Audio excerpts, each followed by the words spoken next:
بسم الله الرحمن الرحیم قل اعوذ برب الفلق. سورة الفلق مکی سورت دے. ترتیب عثمانی کی 114، نزولی کی شلم نمبر سورت. نازل شوه د وروسته د سورة الفیل نه. د دې او د وروستنی سورت ربط د سورة اخلاص سره. سورة اخلاص کې الله جل جلاله یو عظیم شان خزانه ذکر کړه چې هغه د توحید خزانه ده. عقیده د توحید ایمان دا په ټولو خزانو کې اوچته خزانه ده. د دنیا ټول سره زر سپین زر ډالرې کلدارې د ځمکې جایدادونه ټول چې راټول کې د توحید عقیدې په مقابله کې هیڅ شی نه دی. ځکه د محشر په ورځ چې د جهنم د عذاب نه بچ کېږي هغه به عقیده د توحید وي.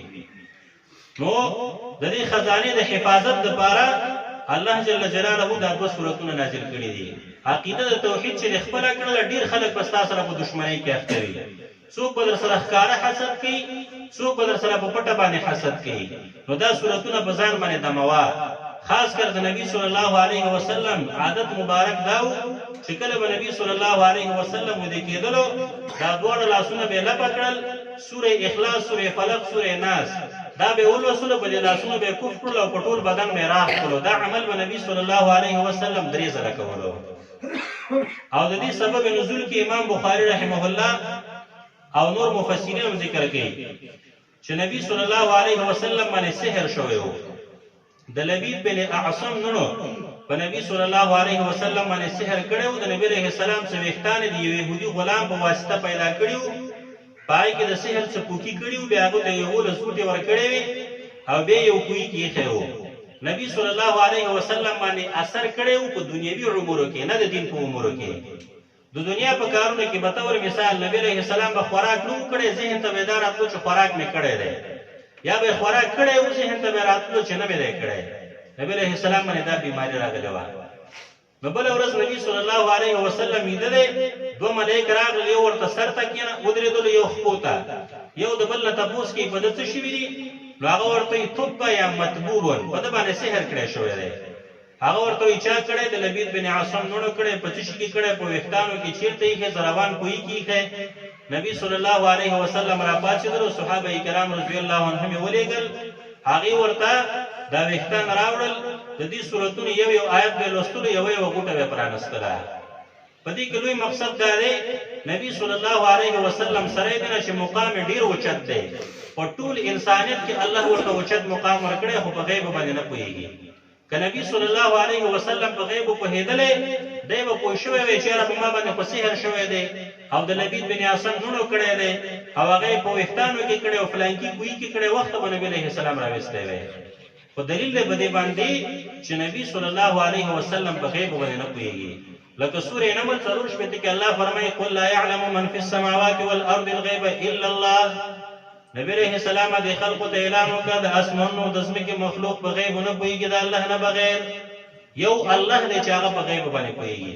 نه ملایک په غیب پوهېږي، نه انبیا علیهم السلام پوهېږي، نه اولیاء کرام پوهېږي، نه پیریان پوهېږي. او اوس په خلقو کې دا عادت جوړ شوی دی، یاره فلانکي ځای کې پیري خان دی پټې معلوموي، پیري خانه درته پټې معلوموي، تعویذونه درته راوباسي، دا کوي هغه کوي. دا ټولې هسې دوکې دي. قرآن سره چې سړی اشنا شي د دې دوکو نه به سړی بچ شي، د دې کوډګرو سحرګرو منتریانو نه به سړی بچ شي. قرآن کریم په کور کې تلاوت کوه، خاص کر سورة البقره. نبی صلی الله علیه وسلم فرمایي کوم کور کې چې سورة بقره لوستل کېږي لا یستطیعها البطله، سحر، کوډې، منترې، تعویذونه دا یو شی په دې باندې تاثیر نه کوي. سورة بقره تلاوت په کور کې ډېر کوه. د شپې چې کله ودې کېدلې په مستونه طریقه وده شه، دا 3 سورتونه په ځان باندې دم که. زنانه ته یې مه کوې، په ماشومانو باندې دم که. سحر، کوډې، منترې دا شی په در باندې تاثیر نه کوي. او که احیانا چا در باندې وکړ بس د همدې نه خپل علاج وکړه. سورة بقره خاص کر د سورة بقرې 4 اول آیتونه، آیت الکرسی د هغې پسې 2 آیتونه او د سورة بقرې 3 آخري آیتونه. سورة اعراف 114 نه 116 پورې. سورة یونس 9 تر 1 پورې. دارنګه سورة طه 3 تر 80 پورې. او سورة اخلاص، سورة فلق، سورة ناس. چار چا باندې سحر شوی وي دا ور باندې دم کا، یا اوبو باندې دم کا، اوبه دې وڅکي، الله جل جلاله ورته شفا ورکوي. نو دې کوډګرو منتیرانو نه سړی بچ وي. بسم الله الرحمن الرحیم. خاص شروع کو په نوم د الله باندې چې عام او خاص مهربان دی.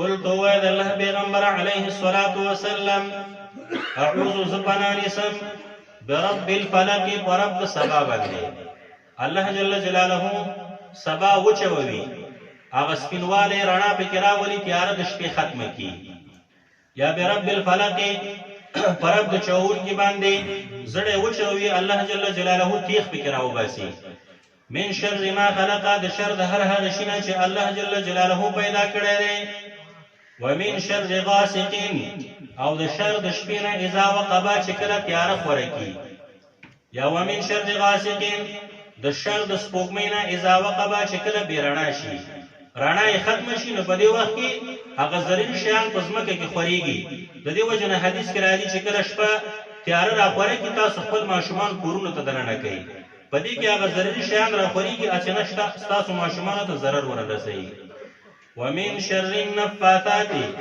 او د شر د هغه نفسونه چې هغه پکې وکون کې وو فل عقد په ګټو کې ومن شر حاسد او د شر د حسد کوونکې نه اذا حسد چې کله حسد ښکاره کی حسد چې کله پټ وي دومره ضرر نه وي چې کله ښکاره کی ضرر زیات شي او حسد چې دا ډیر بد صفت ده الله دې هر مؤمن تر نه بچ کی حدیث کې راځي نبی صلی الله علیه وسلم فرمایي ان الحسد یاکل الحسنات کما تاکل النار الحطب حسد د انسان نیکانه داسې ختموي لکه څنګه چې اور لرګي ختموي وچ لاندې درته نو ګوري ټول درته ختموي نو حسد د انسان نیک اعمال ختموي یو غبطه دی وایي لکه حدیث کې د ترغیب ورکړی شوی دی یو سړی دی الله جل جلاله ورته ډیر مال ورکړی د الله په دین لګي مسجد جوړي مدرسه جوړي سړک جوړي پلچر جوړي کونډي یتیم سره مرسته کوي jihad کې لګي نو ته چې الله د مال ورته زیات کې ماته راکړي همداسې مال ماته راکړي